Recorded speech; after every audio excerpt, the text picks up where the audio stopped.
નમસ્કાર વિદ્યાર્થી મિત્રો, તમારી જ યુટ્યુબ ચેનલની અંદર હાર્દિક સ્વાગત છે. તો આપણે ભણી રહ્યા છીએ ધોરણ 11 કોમર્સ વિષય આંકડાશાસ્ત્ર, જેની અંદર ચેપ્ટર નંબર 3 મધ્યવર્તી સ્થિતિનામાં, જેમાં આપણે લાસ્ટ લેક્ચરની અંદર મધ્યસ્થના સૂત્ર ભણેલા અને ઉદાહરણ નંબર 17 આપણે ભણી ગયા. તો એની લિંક તમારે જોઈએ, પાછળનો દાખલો કે સૂત્ર જોવા હોય અથવા મધ્યકનું સૂત્રના દાખલા જોઈએ આ ચેપ્ટરની શરૂઆતથી, તો તમને નીચે યુટ્યુબની અંદર ડિસ્ક્રિપ્શનની અંદર લિંકો આપેલી છે કે જેને તમે પાછલા લેક્ચરો પણ બધા જોઈ શકો, શરૂઆતથી ચેપ્ટર 3ની શરૂઆતથી. અને ચેપ્ટર 1 પણ આપણે મૂકેલું છે, એની પણ લિંક આપેલી છે. તો આજે જોઈશું વિદ્યાર્થી મિત્રો આપણે ઉદાહરણ નંબર 18. લાસ્ટ લેક્ચરમાં 17માં જોયું, આજે જોઈશું ઉદાહરણ નંબર 18. મધ્યસ્થનું ઉદાહરણ, મધ્યસ્થના સૂત્ર આપણે ભણાવેલા છે. તો શું કીધું વિદ્યાર્થી મિત્રો? તો કે એક ફેરૈયાના છેલ્લા 10 દિવસનો નફો રૂપિયામાં નીચે આપેલ છે, તો નફાનો મધ્યસ્થ શોધો. શું શોધવાનું કીધું? મધ્યસ્થ. તો 10 દિવસનો નફો અલગ અલગ આપણને આપેલો છે. પહેલા તો હંમેશા નોંધ લખાવી છે કે મધ્યસ્થ કે અવલોકનો. હવે માહિતી કેવા પ્રકારની છે? જો કોષ્ટકનો પણ ખાલી આંકડાકીય માહિતી આપે તો એને અવર્ગીકૃત માહિતી કહેવાય. કેવી કહેવાય? અવર્ગીકૃત, જેના વિશે આપણે વાત કરી ગયા છે. જો કોષ્ટક આપે તો વર્ગીકૃત કહેવાય. એમાં સતત અને અસતત બે પ્રકારની માહિતી આવે. તો પહેલા તો આપણે નોંધ પ્રમાણે લખાવી એ પ્રમાણે કે અવલોકનને આને ચડતા ક્રમમાં ગોઠવો. નાની કિંમતથી મોટી કિંમત તરફ ચડતા ક્રમમાં અવલોકનને ગોઠવવામાં આવે છે. બરાબર? તો નાનામાં નાની કિંમત કેટલી છે? 249 જોવા મળે. જો પછી એનાથી મોટી કિંમત 255.5, પછી 257, 258.5, 260, 61.5, 62.5, 64, 65 અને 267. તો બધા અવલોકનને ચડતા ક્રમ એટલે નાની કિંમતથી મોટી કિંમત તરફ ચડતા ક્રમમાં ગોઠવવાની રહેશે. ઓકે, પછી અવર્ગીકૃતનું સૂત્ર જે છે મૂકીશું. તો આપણે જોઈએ કઈ રીતે દાખલો આવે. ચાલો, તો વિદ્યાર્થી મિત્રો અહીંયા ઉદાહરણ નંબર 18 ચડતા ક્રમમાં અવલોકનને ગોઠવીને આપણે લખેલા છે. ચાલો, માહિતી અવર્ગીકૃત છે. તો વિદ્યાર્થી મિત્રો અવર્ગીકૃતનું સૂત્ર મધ્યસ્થ એટલે એમનું સૂત્ર અવર્ગીકૃતનું n+1/2 માં અવલોકનની કિંમત.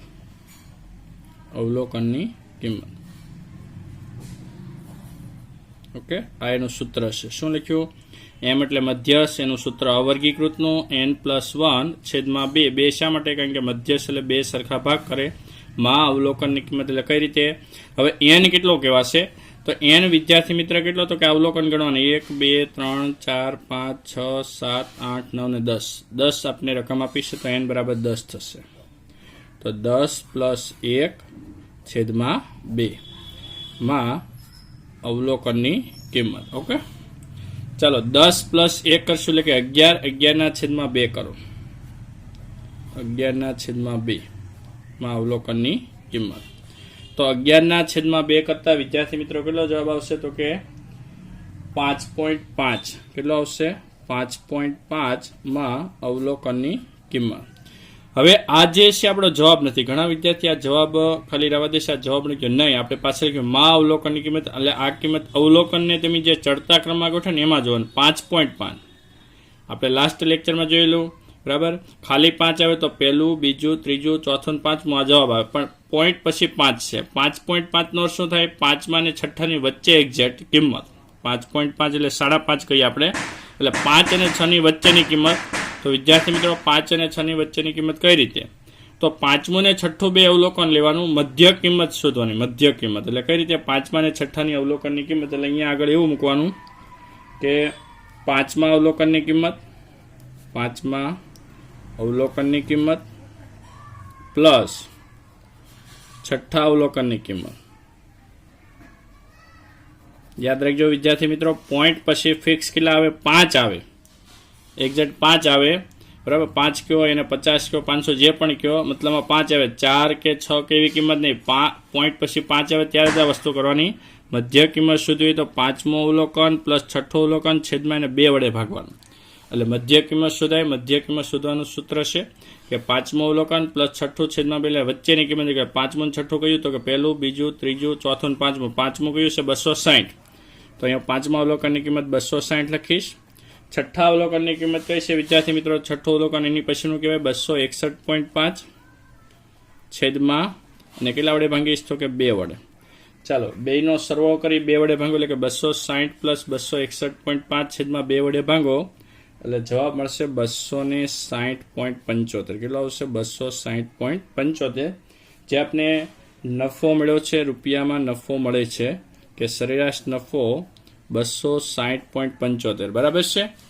તો આ વસ્તુ ક્યારે કરવાનું? ગયા ઉદાહરણમાં 7મા ઉદાહરણની અંદર જોયેલું એમાં ફિક્સ કિંમત 5 મળી એટલે 5મો અવલોકન સીધો જવાબ. પણ પોઈન્ટ પછી ફિક્સ કેટલા હોવો જોઈએ? 5 હોવો જોઈએ. યાદ રાખજો. 4, 3 કે 2 કે 6, 7, 8, 9 એવી કિંમત નહીં. એવી હશે ત્યારે અલગ સૂત્ર આવે.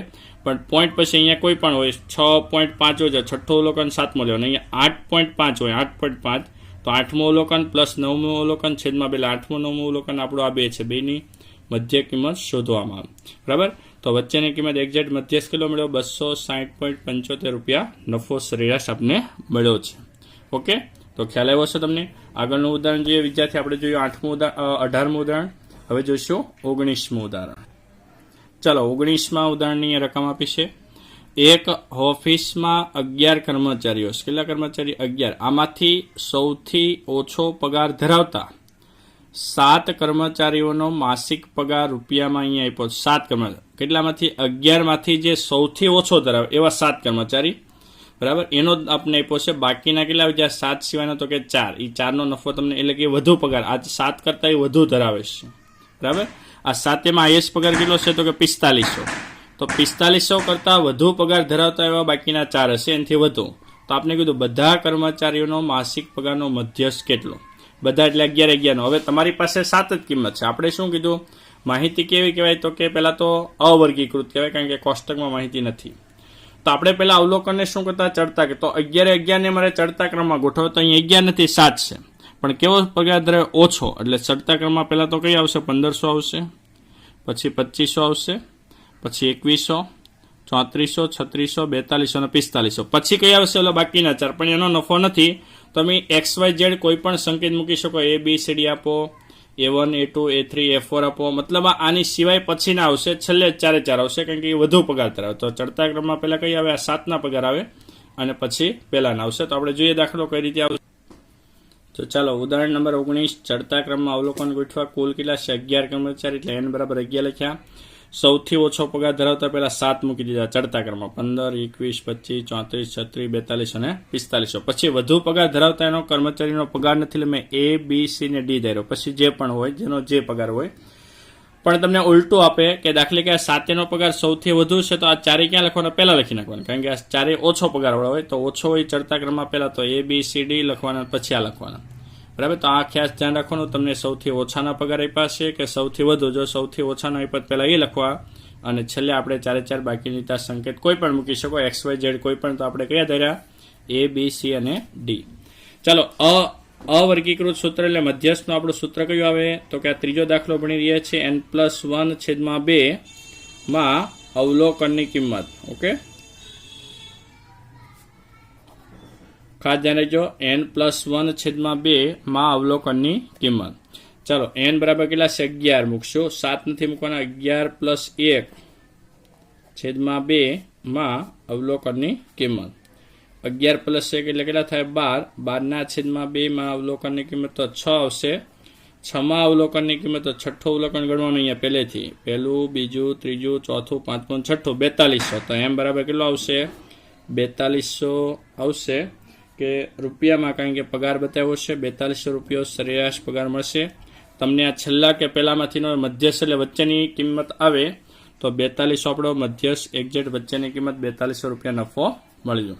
બરાબર. તો આ થોડું અલગ રીતે હતું કે તમને 7નો જ પગાર આપ્યો તો બાકીના 4નો નહોતો આપ્યો પણ એ સૌથી વધુ ધરાવે તો મોટી કિંમત છેલ્લે આવે. પરંતુ ઉલટું આપે કે 7નો પગાર સૌથી વધુ છે તો 4નો ઓછો હોય તો 4 પહેલા લખવાના કે A, B, C ને D પછી આ શરૂઆત કરવાની. ઓકે, તો આ રીતે દાખલો એ પણ એ રીતે પૂછાઈ શકે. તો વિદ્યાર્થી મિત્રો દાખલામાં ખ્યાલ આવ્યો છે. અવર્ગીકૃત માહિતી શા માટે? કારણ કે કોષ્ટક નથી આપ્યું એટલા માટે. તો m બરાબર સૂત્ર n+1/2 માં અવલોકનની કિંમત. n બરાબર કેટલા હતા? 11 લેવાના, 7 લેવાના નથી. 11+1 12/2 કરો 6 તો છઠ્ઠું અવલોકન ગણવાનું. પહેલું, બીજું, ત્રીજું, ચોથું, પાંચમું, છઠ્ઠું એટલે 4200 મળે. તો 4200 આપણો પગાર કેવાશે? મધ્યસ્થ કેવાશે. ઓકે, તો આગળનું ઉદાહરણ જોઈએ 20મું. ચાલો તો વિદ્યાર્થી મિત્રો હવે જોઈએ આપણે ઉદાહરણ 20. આપણે 19મું જોયું અહીંયા નવી રીત સાથે. નવી માહિતી સાથે શું કીધું તો કે એક મહિનામાં એક વર્ગમાં ગેરહાજર રહેલા વિદ્યાર્થીની નોંધ નીચેના કોષ્ટકમાં દર્શાવેલ છે. તો આપણે કીધું વિદ્યાર્થી દીઠ ગેરહાજર દિવસોની સંખ્યાનો મધ્ય શોધો. શું શોધવાનું કીધું? મધ્યસ્થ. ખાસ જોઈ લેવાનું મધ્યસ્થ એટલે એમ. હવે કોષ્ટકમાં માહિતી કઈ રીતે આપી? વિદ્યાર્થીના ગેરહાજર દિવસોની સંખ્યા જેમાં 0 થી લઈને 5 સુધીની ગેરહાજર રહેનાર વિદ્યાર્થી સંખ્યા આપી. સામે વિદ્યાર્થીની સંખ્યા એટલે 0 ગેરહાજર હોય, એક પણ રજા ન પડી હોય 8 વિદ્યાર્થી, એક રજા પડી હોય 12. આ રીતનું વર્ગીકૃત કહેવાય કે જ્યારે કોષ્ટકમાં માહિતી આપે, મેં કીધું હતું હમણાં કે જ્યારે કોષ્ટકમાં માહિતી આપે ત્યારે વર્ગીકૃત એના 2 પ્રકાર. કયા 2 પ્રકાર? અસતત અને સતત. અસતત અને સતત એ કઈ રીતે ઓળખવા? તો કે આમાં તમને કે વર્ગ દેખાય છે નહીં, વર્ગ ન દેખાય તો અસતત, અને વર્ગ લંબાઈ વાળા વર્ગ દેખાય કે 0 થી 5 હોય, 0 થી 10 આવા વર્ગ દેખાય તો એને સતત માહિતી કહેવાય. તો વર્ગ નથી તો કેવી માહિતી છે? અસતત. કઈ માહિતી છે? અસતત. હવે અસતતમાં શું હોય? આપણે સૂત્રમાં લખાવ્યું છે XI ને FI. શું હોય? XI ને FI. તો XI અને FI કોને ગણ્યું? જેનો તમને મધ્યસ્થ શોધવાનો કે XI હોય એનાથી ઉલટું FI હોય. તો વિદ્યાર્થી દીઠ ગેરહાજર દિવસોની સંખ્યાનો, તો ગેરહાજર દિવસોને XI લેવાના કે જેનો મધ્યસ્થ કે મધ્યક કે બહુલક. જ્યારે કોષ્ટકમાં XI FI સંકેત ન કર્યા હોય ત્યારે જે તમને માપ શોધવાનું કીધું, કોનું માપ શોધવાનું કીધું? XI હોય. તો ગેરહાજર દિવસોની સંખ્યાનો તો આ XI, તો વિદ્યાર્થીની સંખ્યા હંમેશા શું બને? FI બને. એવું જરૂરી નથી કે પહેલું કોષ્ટક XI હોય ને બીજું FI હોય, પણ જે માપ શોધવાનું કે કોનું કહેશે એ XI લેવાની. તો આ XI છે ને આ શું આપી છે? FI આપી. તો જોઈએ તો એક જ કોષ્ટક બનાવવાના આવે વિદ્યાર્થી મિત્રો. જ્યારે આવૃત્તિ દેખાય ત્યારે એક જ કોષ્ટક આવે. CFI સંચય આવૃત્તિ આપણે જોઈ લઈએ કઈ રીતે આવે. ચાલો તો 20મું ઉદાહરણ. ગેરહાજર દિવસોને મેં XI લીધી કારણ કે એનો મધ્યસ્થ શોધવાનો કીધો. વિદ્યાર્થી ઉલટું તો કે એની આવૃત્તિ છે. હવે n એટલે શું થાય? તો કે આ n એટલે આ XI ના અવલોકન ગણવા નથી. n એટલે FI નો સરવાળો. 8, 12, 18, 9, 5 અને 1 નો સરવાળો કરો તો n બરાબર કુલ આપણે સરવાળો કેટલો મળશે? કરી જવો તો એનો સરવાળો આવશે વિદ્યાર્થી મિત્રો 53. ખાસ જોઈને કરવો કારણ કે આમાં ભૂલ પડશે, દાખલામાં જવાબ નહીં બેસે. તો આનો સરવાળો કરતા n આપણે 53 મળે. એક જ કોષ્ટક બનાવવાનું. માહિતી સતત હોય કે અસતત હોય, વર્ગ હોય કે XI હોય, એટલે કે XI લેખ સ્વરૂપે આપણે એને મધ્ય કિંમત કહીએ. તો એનું કોષ્ટક બાજુમાં એક જ બને. FI ની બાજુમાં CFI સંચય આવૃત્તિ. કયા પ્રકારની? થી ઓછા પ્રકારની. થી ઓછા CF એટલે થી ઓછા પ્રકારની સંચય આવૃત્તિ. ખાલી CF લખો તો એ વાંધો નહીં, આ તો ખ્યાલ આવે એટલે થી ઓછામાં કઈ રીતે સંચય આવૃત્તિ મેળવો એ પણ શીખી લઈએ. કે FI હોય અહીંયા જો CFI એટલે FI પરથી CF મળે તો ઉપરથી એક એક કિંમતનો સરવાળો. પહેલા 8 ના 8 મૂકી દો. FI નો સરવાળો કરતો 8 + 12 આ રીતે કરો. 8 + 12 એટલે કેટલા થાય? 20. 20 + 18 કરો તો 38. 38 + 9 કરો 47. 47 + 5 કરો એટલે 52. અને 52 ને કેટલા થાય? 53. છેલ્લી સંખ્યા જોઈ લો n જેટલી મળવી જોઈએ. એટલે ઉપરથી સરવાળો કરે 8 + 12 + 18 + 9 જે સરવાળો આવે એમાં આગળની કિંમત પ્લસ કરતા ગયા એટલે એને કહેવાય ઉપરથી સરવાળો કર્યો થી ઓછા. પણ ઉલટું હું નીચેથી કરું. પહેલા 1 ને 1 લખું, 1 + 5 પછી 6, 6 + 9 એટલે તો કે આગળ 15. તો આ રીતે કિંમત નીચેથી સરવાળો કરો થી વધુ મળે, ઉપરથી સરવાળો કરો તો થી ઓછા પ્રકારની સંચય. તો આપણે હંમેશા થી ઓછા પ્રકારની મધ્યસ્થ હોય કે ચતુર્થક હોય, દશાંશક હોય કે શતાંશક, આ ચારમાંથી કોઈ પણ માપ હોય ઉપરથી સરવાળો FI નો કરવો. બરાબર, આ ખાસ ધ્યાનમાં લેવું. અને બીજું XI ચડતા ક્રમમાં છે, જોઈ લો, એ પણ ધ્યાન રાખવું. આપણે અવર્ગીકૃતના દાખલામાં જો અહીંયા ચડતા ક્રમમાં 0, 1, 2, 3, 4 ને 5 આ ચડતા ક્રમમાં ખાસ જોઈને પછી FI ને પછી CFI લખવી. તો માહિતી કેવી છે વિદ્યાર્થી મિત્રો? XI FI હોય, આપણે સૂત્રમાં પડી ગયા. XI FI હોય એને કહેવાય અસતત. કેવી માહિતી કહેવાય? અસતત. તો વિદ્યાર્થી મિત્રો અસતતનું સૂત્ર આપણે ખ્યાલ હોવું જોઈએ. મધ્યસ્થનું અસતતનું સૂત્ર m બરાબર n+1/2 માં અવલોકનની કિંમત. અવલોકનની કિંમત એ શેમાં જોવા જવાની છે? લખી નાખીશું. CFI માં જોતા મળતો સામેનો XI. CFI માં જોતા મળતો સામેનો XI. ઓકે, ખાલી તમે એટલું લખો તો પણ વાંધો નહીં, આ તો આપણે ખ્યાલ આવે એટલા માટે લખ્યું છે. ખાલી તમે એવું લખી શકો માં અવલોકનની કિંમત. ચાલો, n આપણે ખ્યાલ છે, n એટલે આવૃત્તિનો સરવાળો 53 થશે. તો અહીંયા 53 મૂકીશ, +1 છે /2 માં અવલોકનની કિંમત. ઓકે, ચલો 53 ને કેટલા થશે? 54. 54 ના /2 માં અવલોકનની કિંમત. 54 ભાગ્યા 2 કરો એટલે જવાબ આવશે 27. 27માં અવલોકનની કિંમત શેમાં જોવા જવાની છે? CFIમાં.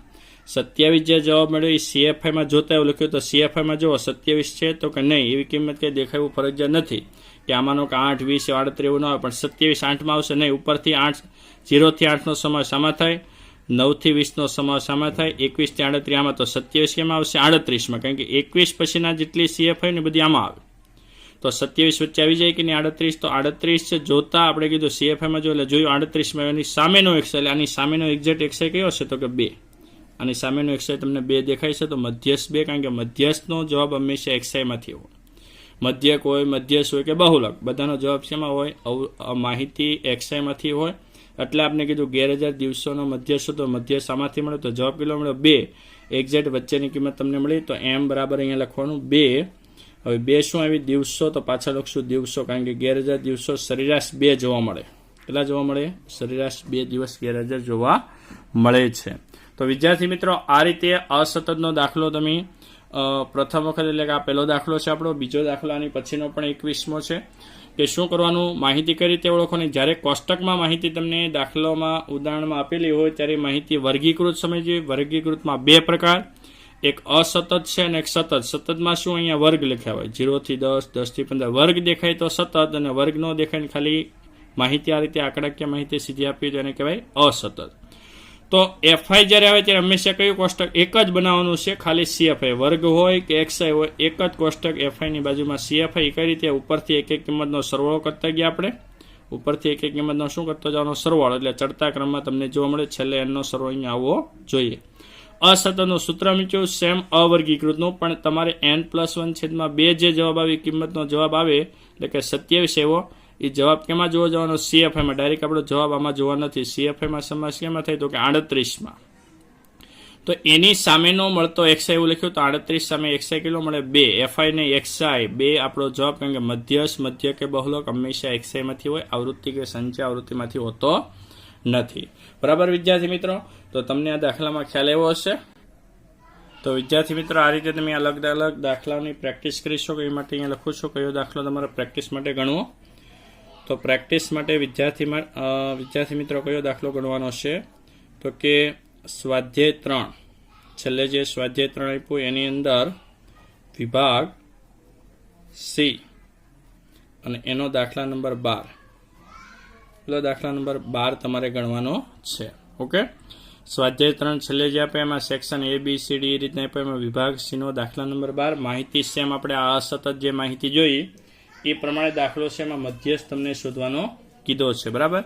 તો એમાં પણ XIFI છે, તમારે કોષ્ટક CFI બનાવવું થી ઓછા જેમ આપણે સંચય આવૃત્તિ બન્યા તે રીતે તમારે કરવાની છે, અને અસતતનું સૂત્ર n+1/2 મૂકવાનું.